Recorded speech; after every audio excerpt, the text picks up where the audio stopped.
유서진의 집안은 절망의 폭풍이 휩쓸고 있었다. 화려한 응접실에는 값비싼 자기들이 금방이라도 깨져나갈 듯 위태로운 정적이 흘렀다. 그녀의 아버지 유 회장은 핏기 없는 얼굴로 소파에 주저앉아 있었다. 방금 전까지 울부짖던 그의 목소리는 이제 텅 빈 껍데기처럼 공허했다. 어머니는 실신 직전의 상태로 하녀들의 부축을 받으며 겨우 몸을 가누고 있었다. 이 모든 재앙의 중심에는 텅 비어버린 동생의 방이 있었다.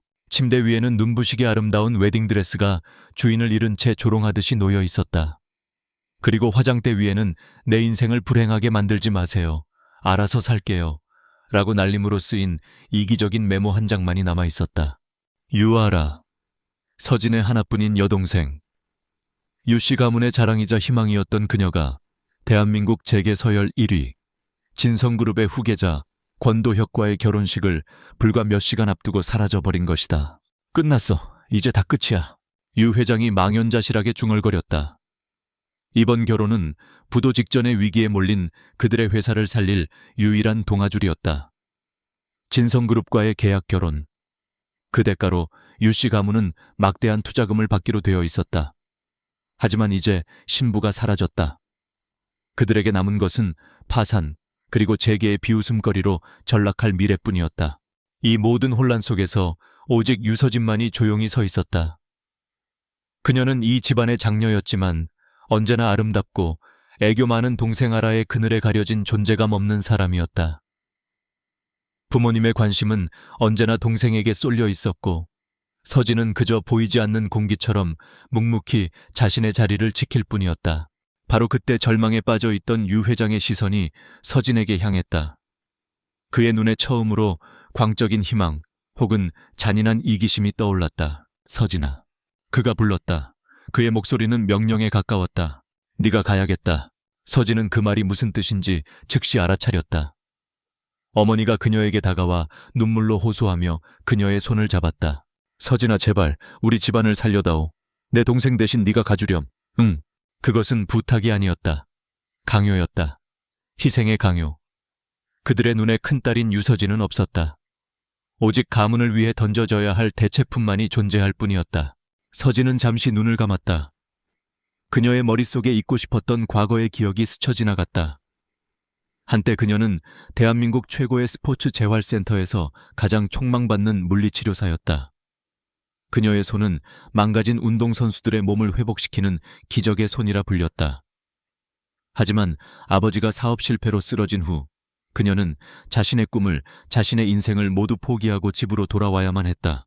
그리고 이제 그녀는 남은 마지막 하나, 그녀 자신마저도 가족을 위해 제물로 바쳐야 할 운명에 놓였다. 그녀의 남편이 될 남자 권도혁, 진성그룹의 타락한 황태자.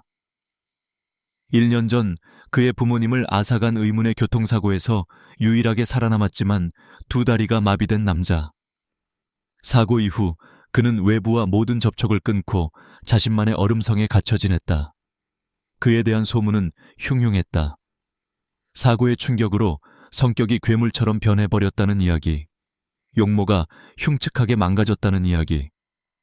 심지어는 그가 부모님의 죽음에 관련되어 있다는 끔찍한 이야기까지. 모두가 그를 두려워했고 기피했다.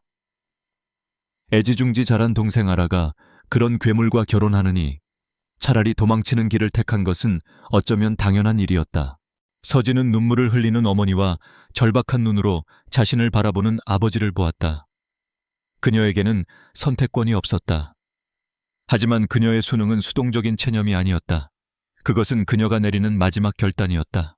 그녀의 머릿속에서 모든 상황이 빠르게 분석되고 있었다. 이것은 희생이다. 하지만 동시에 이 썩어빠진 집을 벗어날 유일한 기회일지도 모른다. 미지의 위험이 도사리고 있는 전쟁터. 하지만 적어도 그곳에는 더 이상 자신을 없는 사람 취급하는 가족은 없을 터였다. 알겠습니다. 그녀의 목소리는 조용했지만 단호했다. 제가 가겠습니다. 모든 것은 순식간에 진행되었다.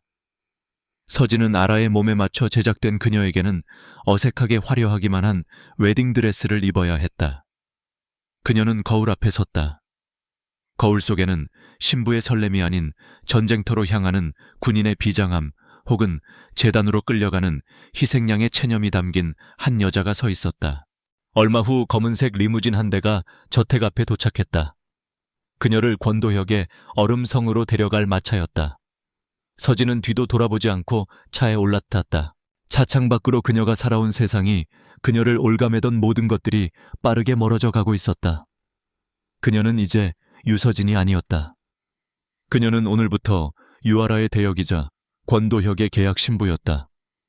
그녀의 앞에는 예측할 수 없는 운명이 기다리고 있었다.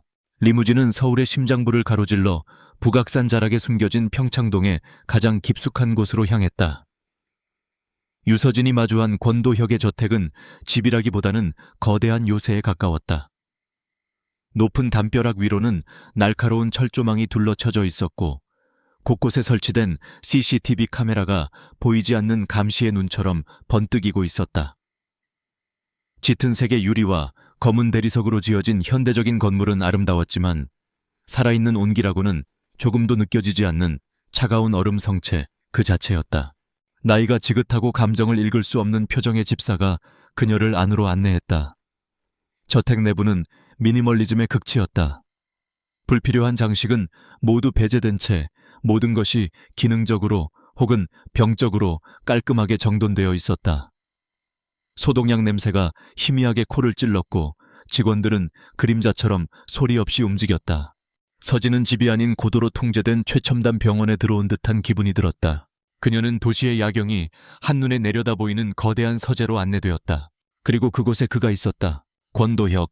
그는 거대한 통유리창을 등지고 최첨단 휠체어에 앉아 있었다. 창밖에 화려한 불빛이 그의 실루엣을 만들고 있었다. 그는 서진이 들어서는 것을 보고 천천히 휠체어를 돌렸다. 서진은 순간 숨을 멈췄다. 흉측하게 망가졌을 거라는 소문과 달리 그는 지독하게 잘생긴 남자였다. 날카로운 턱선과 높은 콧날 깊고 검은 눈. 하지만 그의 얼굴은 비극과 고통, 그리고 세상을 향한 깊은 경멸감으로 차갑게 얼어붙어 있었다. 그의 눈은 자비 없이 마치 값을 매기는 감정사처럼 그녀를 위아래로 훑어보았다. 당신이군, 대역. 그의 목소리는 얼음처럼 차가웠다.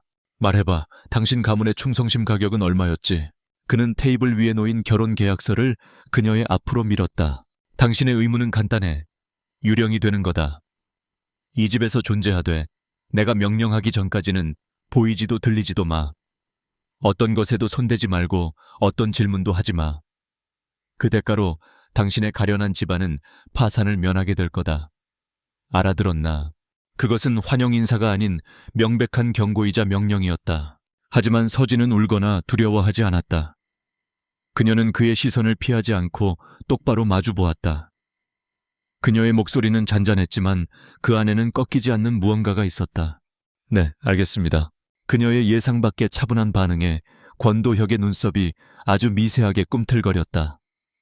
그는 겁에 질려 울음을 터뜨리거나 혹은 분노하며 반항하는 모습을 기대했을 터였다.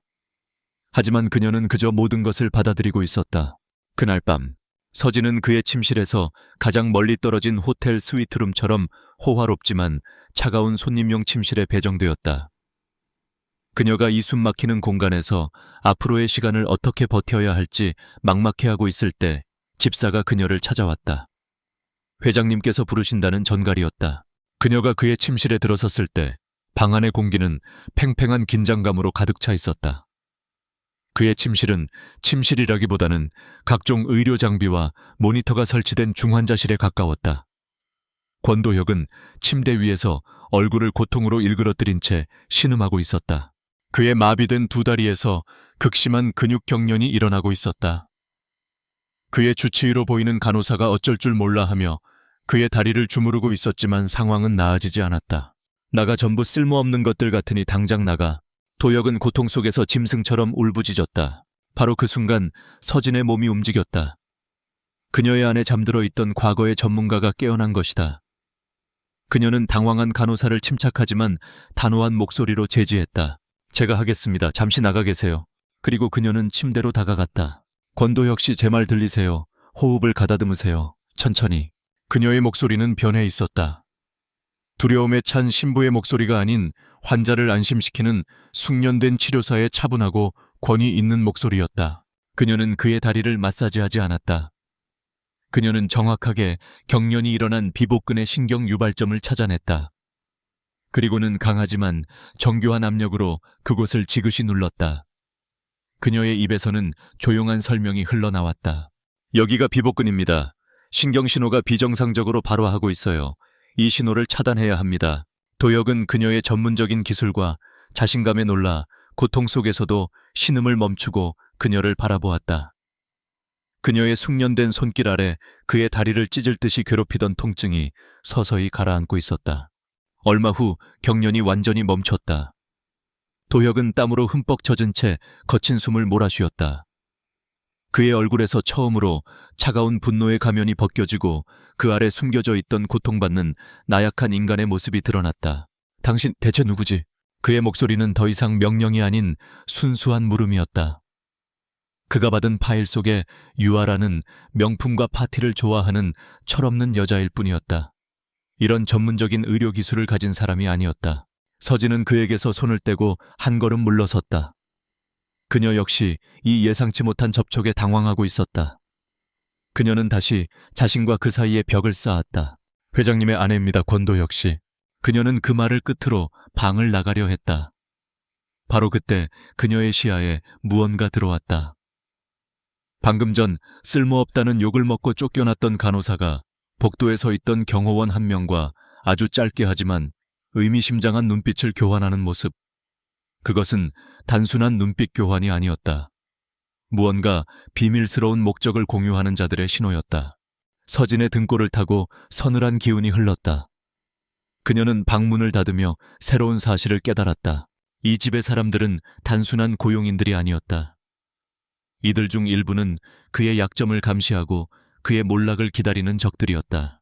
이 얼음 성체는 외부로부터 그를 지키는 곳이 아니었다. 그를 감시하고 옥죄는 거대한 감옥이었다. 그리고 그녀는 이제 그 감옥 안에 그와 함께 갇혀버린 것이다. 그날 밤의 사건 이후 저택의 공기는 미묘하게 변했다. 권도혁은 여전히 차갑고 오만했지만 이제 그의 시선에는 경멸 외에 날카로운 관찰과 호기심이 더해져 있었다. 그는 유서진을 더 이상 투명인간 취급하지 않았다. 그는 다음 날 아침 서진을 자신의 서재로 불렀다. 응급 상황이 아니었다. 어젯밤 그 기술 어디서 배웠지? 그의 목소리는 여전히 차가웠지만 그 안에는 질문이 담겨 있었다. 서진은 이미 예상했던 질문이라는 듯 침착하게 준비한 대답을 꺼냈다. 동생 아라가 어릴 때부터 몸이 약했습니다. 제가 곁에서 돌보면서 어깨너머로 배운 것들입니다. 그것은 그녀의 전문적인 배경을 숨기기 위한 그럴듯한 거짓말이었다. 도혁은 그녀의 말을 완전히 믿는 것 같지는 않았지만 더 이상 묻지 않았다. 대신 그는 예상 밖의 명령을 내렸다. 재능이 있는 것 같으니 오늘부터 내 재활 스케줄 관리는 당신이 맡도록 해. 그것은 시험이자 그녀를 자신의 가장 가까운 곳에 두고 감시하려는 의도였다. 하지만 그 의도는 오히려 서진에게 완벽한 기회가 되었다. 새로운 역할 덕분에 그녀는 도혁의 모든 의료 기록과 의사소견서, 그리고 1년 전의 그 교통사고 공식 보고서까지 합법적으로 열람할 수 있는 권한을 얻게 되었다. 그녀는 전직 전문가의 눈으로 서류들을 샅샅이 훑어보기 시작했다. 그리고 일반인이라면 결코 눈치채지 못했을 이상한 점들을 발견하기 시작했다. 교통사고에 대한 최초 경찰 보고서는 이상할 정도로 내용이 간략하고 불충분했다. 빗길에 미끄러진 단독사고로 종결되어 있었지만 보고서에 묘사된 차량의 파손 형태는 단순한 충돌의 흔적과 미묘하게 달랐다. 마치 외부에 추가적인 충격이 있었던 것처럼 그의 의료기록 역시 마찬가지였다. 척수 손상의 정도가 사고의 규모에 비해 지나치게 심각했다. 그녀는 어쩌면 사고 자체가 알려진 것보다 훨씬 더 격렬했거나 혹은 사고 직후의 응급처치가 의도적으로 잘못 이루어져 최악의 결과를 유도했을지도 모른다는 끔찍한 의심을 품게 되었다. 그녀의 비밀스러운 조사가 시작될 무렵 저택의 또 다른 권력자가 그녀에게 접근해왔다. 권태민, 도혁의 사촌 형이자 진성그룹의 부회장. 그는 미술관에서 우연을 가장해 그녀와 마주쳤다. 그는 걱정스러운 친척의 가면을 쓰고 부드러운 목소리로 그녀에게 말을 걸었다. 재수 씨, 많이 힘드시지요. 도혁이가 사고 이후로 성격이 많이 날카로워져서 제가 사촌형으로서 늘 마음이 아픕니다. 그는 잠시 말을 멈추고 그녀의 반응을 살폈다. 그리고는 자신의 진짜 목적을 드러냈다. 재수 씨는 어려운 상황에 처해 있습니다. 제가 도와드릴 수 있습니다. 친정의 회사도 이번 투자금만으로는 부족할 겁니다. 만약 재수 씨가 내 사촌의 정신 상태나 중요한 경영 결정에 대해 제게 알려만 준다면 제가 재수 씨 친정에 완전한 재기를 보장해드리지요. 그것은 명백한 회유이자 스파이 제안이었다. 그는 그녀를 파산 직전의 가문에서 팔려온 돈에 굶주린 약한 여자라고 완벽하게 착각하고 있었다. 서진은 그 자리에서 수락하거나 거절하지 않았다. 그녀는 겁에 질린 갈등하는 어린 여자의 역할을 완벽하게 연기했다. 저는 잘 모르겠습니다. 그이는 제 남편인데. 그녀의 어설픈 반응은 태민이 기대했던 바로 그것이었다. 그는 그녀의 손에 몰래 대포폰 하나를 쥐어주었다. 생각해보시오. 그날 밤 서진은 결단을 내렸다. 그녀는 도혁과의 저녁 식사 후 그의 서재로 찾아갔다. 그리고 모든 것을 털어놓았다. 권태민의 제안 대포폰 뇌물제의까지. 도혁은 처음에는 그녀를 의심했다. 그의 눈은 그녀의 진위를 파헤치려는 듯 칼날처럼 그녀를 향했다. 이것이 나와 그놈이 파놓은 함정이 아니라는 것을 내가 어떻게 믿지 나를 시험하려는 연극일 수도 있지 않은가. 서진은 그의 의심에 흔들리지 않았다. 그녀는 침착하고 논리적으로 대답했다. 만약 제가 그의 편이었다면 그의 제안을 받아들이고 몰래 회장님을 감시했을 겁니다. 혹은 그 자리에서 제안을 거절해서 그의 의심을 샀겠죠. 회장님께 이 모든 것을 보고하는 것은 배신자의 관점에서는 가장 비논리적인 행동입니다. 저는 지금 제 편을 선택하는 겁니다, 회장님. 그리고 그건 권태민 부회장이 아닙니다. 그녀는 한 걸음 더 나아갔다. 그는 저를 약하고 탐욕스러운 여자라고 생각하고 있습니다. 우리는 그것을 역이용할 수 있습니다. 제가 그의 제안을 받아들이는 척하고 우리가 원하는 정보를 그에게 흘리는 겁니다. 그는 우리의 눈과 귀가 되어 적진의 동태를 알려주는 창문이 될 겁니다. 도혁은 오랫동안 말이 없었다. 그는 그녀를 꿰뚫어 볼 듯이 응시했다. 그는 사고 이후 아무도 믿지 않았다. 이 거대한 얼음 성체 안에서 그는 완벽하게 고립된 황제였다. 그런데 지금 처음으로 누군가가 그에게 동정이나 서비스를 제공하는 것이 아니라 대등한 위치에서의 전략적 동맹을 제안하고 있었다. 마침내 그가 짧고 단호하게 고개를 끄덕였다. 그렇게 해. 그 한마디. 그것은 거대한 변화의 시작이었다.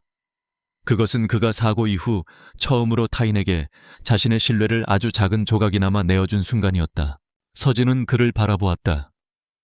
이 게임이 이제부터 비교할 수 없을 정도로 더 위험해졌다는 것을 알았다. 하지만 동시에 그녀는 더 이상 이 거대한 요새 안에서 혼자가 아니었다. 그녀는 마침내 이 춥고 외로운 전장에서 자신의 첫 번째이자 가장 중요한 동맹을 찾아낸 것이다. 유서진은 권태민 부회장과 두 번째 만남을 가졌다. 그녀는 그의 제안을 받아들이는 척하며 겁에 질리고 돈에 굶주린 여자의 역할을 완벽하게 연기했다. 제가 뭘 하면 될까요? 그녀의 연기에 권태민은 만족스러운 미소를 지었다. 그는 자신의 소나귀에 새로운 장기말이 들어왔다고 확신했다. 그는 그녀에게 권도혁의 건강 상태와 비밀리에 진행 중인 프로젝트에 대한 정보를 빼내오라고 지시했다. 서진은 고개를 끄덕이며 그와의 위험한 이중첩자 게임을 시작했다. 그녀는 권태민에게서 얻은 정보를 곧바로 권도혁에게 보고했다. 그리고 두 사람은 함께 적에게 흘려보낼 정교한 가짜 정보들을 만들어내기 시작했다. 그것은 진실과 거짓이 교묘하게 뒤섞인 적을 함정으로 유인하기 위한 달콤한 미끼였다. 마침내 진성그룹의 운명이 걸린 이사회가 열리는 날이 밝았다. 회의실의 공기는 살얼음판처럼 팽팽했다.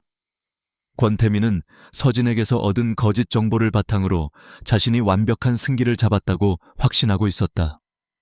그는 자리에서 일어나 비장한 표정으로 준비한 연설을 시작했다. 존경하는 이사 여러분, 저는 오늘 참담한 심정으로 이 자리에 섰습니다.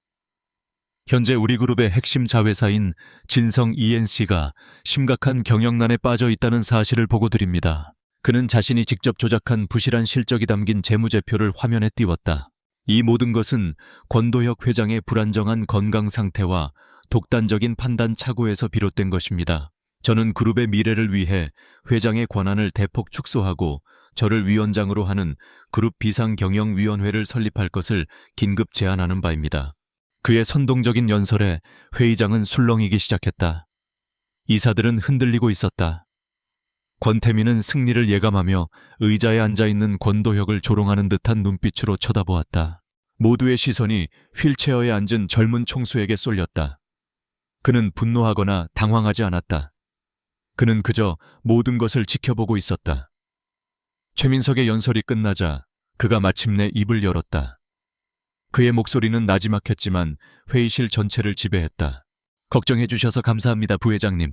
하지만 부회장님의 데이터는 조금 부족한 것 같군요. 그리고 그는 옆에 조용히 앉아있던 서진을 향해 고갯짓했다.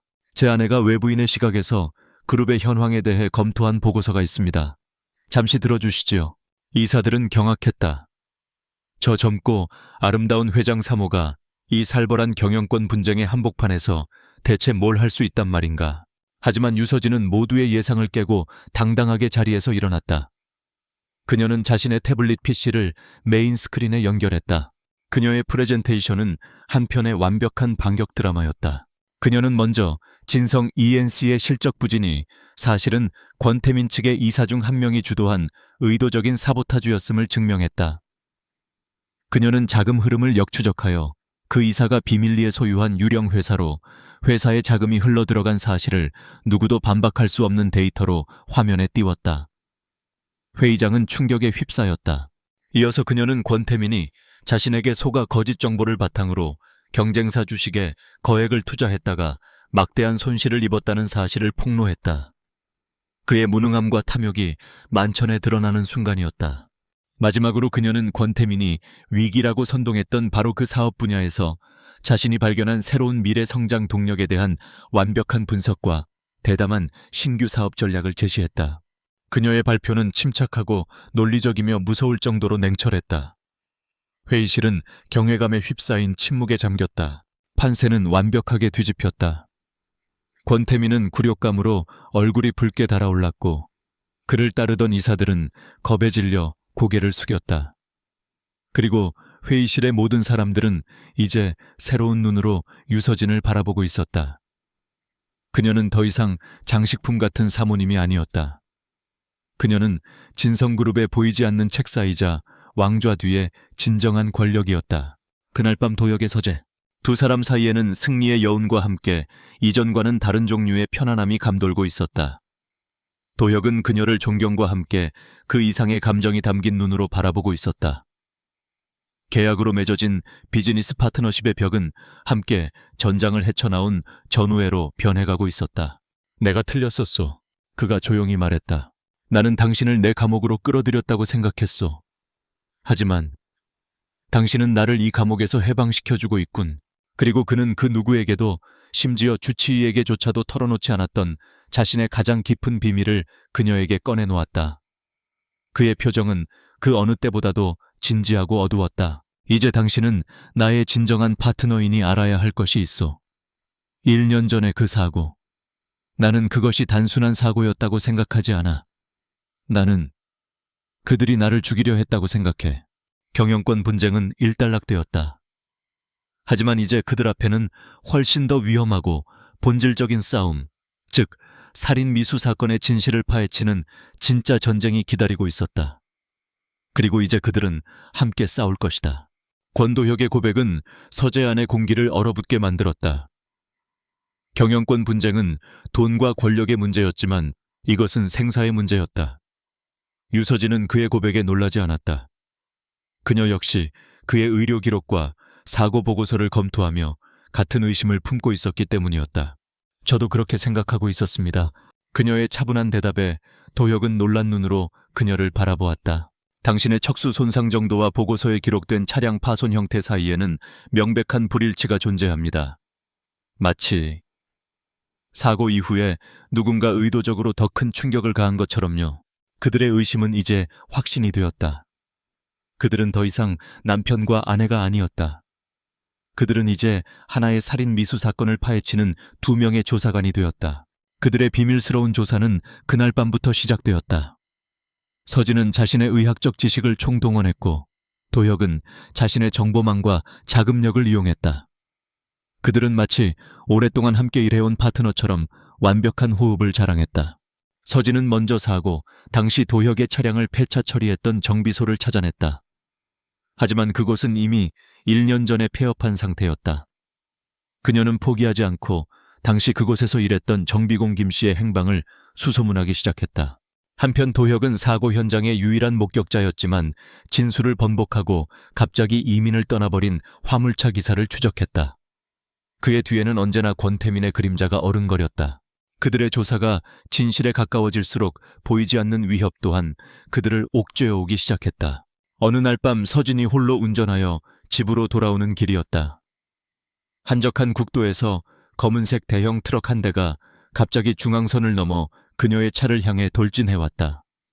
그것은 명백한 살해 위협이었다.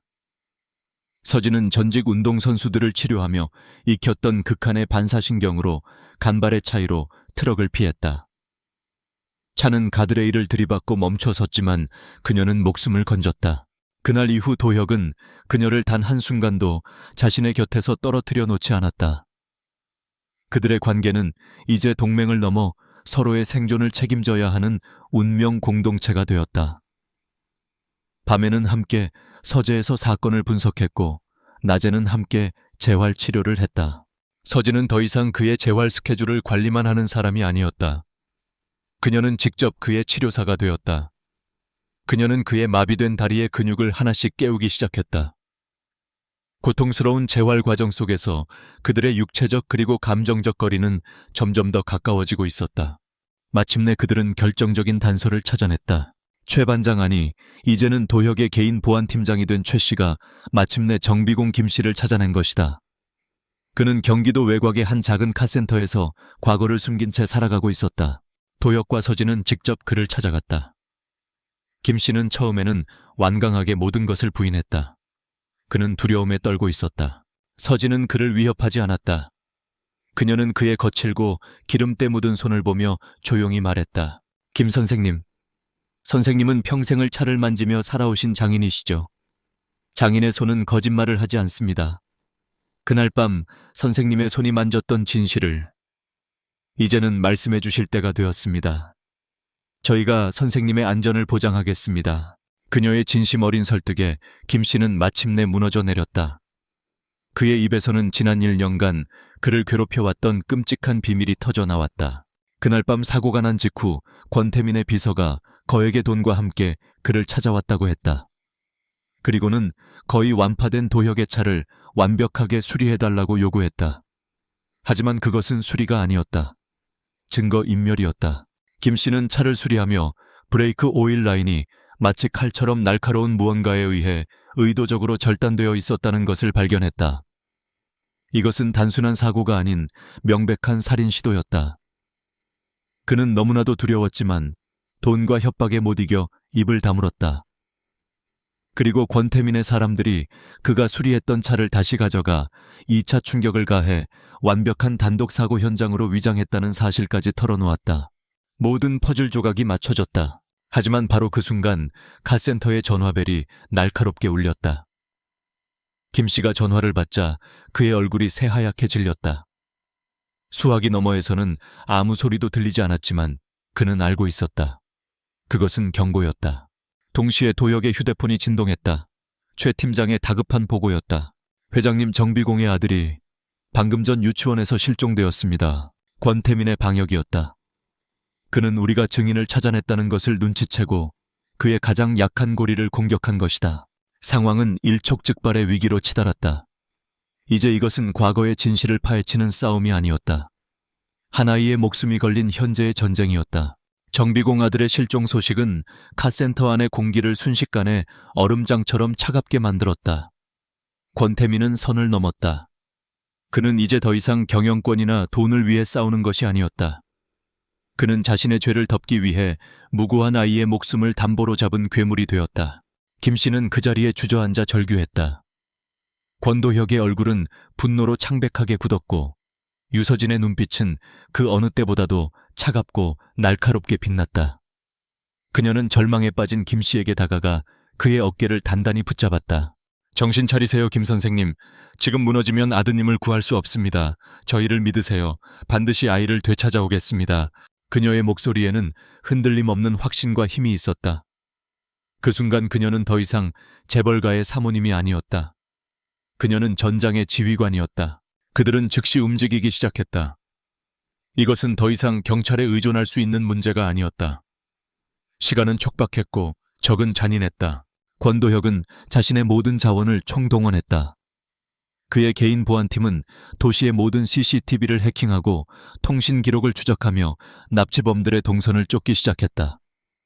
돈과 기술, 그리고 법의 경계를 넘나드는 그의 힘이 거대한 거미줄처럼 도시 전체를 덮었다. 하지만 이 작전의 진짜 두뇌는 유서진이었다. 그녀는 권태민이라는 인간을 분석했다. 그의 오만함, 그의 조급함, 그리고 그의 약점까지. 그는 아이를 해치지 않을 겁니다. 적어도 아직은요. 그녀는 이동하는 차 안에서 위성 지도를 펼쳐놓고 말했다. 아이는 지금 그의 유일한 협상 카드입니다. 그는 이 카드를 이용해 우리에게서 증거를 빼앗고 김 선생님의 입을 영원히 막으려 할 겁니다. 그는 우리에게 연락해 올 겁니다. 그리고 거래 장소를 정하겠죠. 그녀는 지도의 한 지점을 손가락으로 가리켰다. 폐쇄된 인천항의 한 낡은 창고였다. 그의 성격상 그는 자신이 완벽하게 통제할 수 있는 장소를 선호할 겁니다. 사방이 트여 있어 감시가 용이하고 도주로가 복잡한 곳, 바로 여기입니다. 그녀의 예측은 정확했다. 몇 시간 후 권태민에게서 대포폰으로 연락이 왔다. 그는 내일 밤 인천항의 바로 그 창고에서 아이와 증거물을 교환하자고 제안했다. 도혁은 즉시 최정예 팀을 꾸려 창고를 급습할 계획을 세웠다. 하지만 서진이 그를 막았다. 정면 대결은 안 됩니다. 그들은 아이를 인질로 삼고 있어요. 우리가 무력을 사용하는 순간 아이의 목숨이 가장 먼저 위험해질 겁니다. 그럼 어떡하자는 거요? 도혁이 절박하게 외쳤다. 그들의 심리를 이용해야 합니다. 그녀는 자신의 계획을 설명하기 시작했다. 그것은 총과 칼이 아닌 인간의 심리와 빛, 그리고 소리를 이용한 대담하고 정교한 작전이었다. 다음 날 밤, 인천항의 폐창고는 칠흑 같은 어둠과 긴장감에 휩싸여 있었다. 권태민은 창고 안에서 겁에 질려 우는 아이를 방패 삼아 자신의 부하들과 함께 도혁을 기다리고 있었다. 그는 자신이 이 게임의 승자라고 확신하고 있었다. 마침내 도혁이 홀로 창고 안으로 걸어 들어왔다. 그의 손에는 증거물이 담긴 돈 가방이 들려 있었다. 아이를 먼저 보여줘. 도혁의 목소리는 낮고 차분했다. 증거부터 넘겨. 권태민이 비웃으며 말했다. 팽팽한 대치가 이어지던 바로 그 순간이었다. 폐영하는 소리와 함께 창고의 모든 조명이 한꺼번에 터져 나갔다. 완벽한 암흑, 그리고 그 어둠을 찢는 귀를 멀게 할 듯한 날카로운 초음파 소음이 창고 전체를 뒤흔들었다. 권태민의 부하들은 비명을 지르며 귀를 막고 혼란에 빠졌다. 이 모든 것은 창고 밖에서 노트북으로 모든 시스템을 해킹한 서진의 작품이었다. 그리고 그 완벽한 혼란의 순간 어둠 속에서 여러 개의 그림자가 소리 없이 움직이기 시작했다. 도혁의 보안팀이었다. 그들은 야간 투시경을 쓴 채 어둠 속에서 방향을 잃은 적들을 하나씩 소리 없이 제압해 나갔다. 권태민은 패닉에 빠져 아이를 끌고 도망치려 했다. 하지만 그의 앞을 어둠 속에서 나타난 또 다른 그림자가 가로막았다. 유서진이었다. 그 아이 손 놔. 그녀의 목소리는 어둠 속에서 그 어떤 무기보다도 차갑고 위협적으로 울려 퍼졌다. 권태민은 마지막 발악으로 아이의 목에 칼을 겨누었다. 하지만 그 순간 그의 등 뒤에서 그가 상상조차 하지 못했던 존재가 나타났다. 권도혁이었다. 그는 휠체어에 앉아 있지 않았다. 그는 자신의 두 다리로 비록 절뚝거리기는 했지만 분명히 서 있었다. 지난 몇 달간 서진의 비밀스러운 재활치료 끝에 그는 마침내 기적처럼 다시 일어선 것이다. 권태민은 유령이라도 본 듯 경악으로 굳어버렸다. 그 찰나의 빈틈을 서진은 놓치지 않았다. 그녀는 전광석화처럼 움직여 그의 손목을 꺾고 아이를 구해냈다. 모든 상황은 끝났다. 아이를 구출하고 권태민과 그의 부하들을 모두 생포한 후 그들은 별장으로 돌아왔다. 김 씨는 눈물을 흘리며 아들을 끌어안았다. 그는 고마움의 표시로 권태민의 범죄를 증명할 또 다른 결정적인 증거, 즉 그가 협박했던 모든 대화가 담긴 녹음 파일을 넘겨주었다. 이제 모든 조각이 맞춰졌다. 그날 밤 도혁과 서진은 나란히 서서 마지막 결전을 위한 계획을 세웠다. 며칠 뒤에 열릴 진성그룹의 연례 자선 파티. 언론과 재계의 모든 거물들이 모이는 바로 그 자리에서 그들은 권태민의 모든 죄악을 만천에 공개할 작정이었다. 도혁은 자신의 두 다리로 비록 아직은 완벽하지 않지만 굳건히 서 있었다. 그의 곁에는 그의 가장 강력한 동맹이자 그의 심장을 다시 뛰게 한 여자 유서진이 함께 서 있었다. 그들의 마지막 전쟁이 이제 코앞으로 다가오고 있었다. 진성그룹의 연례 자선 파티. 대한민국을 움직이는 모든 권력과 부가 한자리에 모이는 화려함의 절정. 파티가 열리는 호텔 연회장은 보이지 않는 긴장감으로 가득 차 있었다. 권도혁은 휠체어에 앉아 그의 곁에 선 유서진과 함께 입장했다. 그들은 한 폭의 그림처럼 완벽한 부부의 모습을 하고 있었지만 사람들은 수군거렸다. 저 위태로운 황제와 그의 대체 신부. 그들의 결합이 과연 얼마나 갈 것인가. 권태민은 파티의 진정한 주인 행세를 하고 있었다. 그는 자신만만했다. 정비공의 아이를 납치하려던 계획은 실패했지만 그에게는 아직 마지막 카드가 남아 있었다.